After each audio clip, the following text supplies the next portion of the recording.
criticized the opposition, saying it lacks a clear agenda for Kenyans.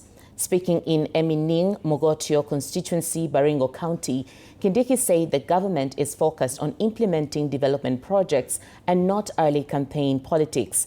He added that President William Ruto remains on course to deliver on his promises, with campaigns to come at the appropriate time.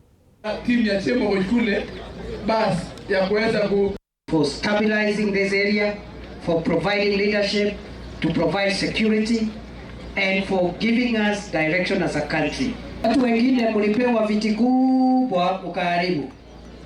Badala ya kutumia ile kiti kusaidia wananchi na kunufaisha Wakenya, wakaharibu. Sasa wanapiga kelele wakiwa msituni huko.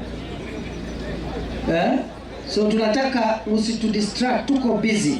We are very busy. Tunataka tuandike men at work. Siku ya siasa inakuja next year. Tukutane hapo mbele, my friend. Kila mtu akuje na rekodi yake. Akifika hapa MNA, aseme siku ile alikuwa na kiti kubwa kama hii ya fireman.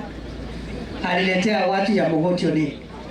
Alisaidia kuleta maendeleo gani hapa? Si mimi nitajitetea? Si wale wengine watajitetea? Niseme nisiseme? Niseme nisiseme? Ni fire si fire? Hao watu wadogo wametukuta kwa siasa, wametuacha kwa siasa. Halafu wanaturingia hapa, mtu anazunguka tu mahali moja hapo anapiga kelele sijui nini. Mambo ya siasa sisi ndio mafundi. Next year kila mtu atoke na rekodi yake. Hakuna shortcuts.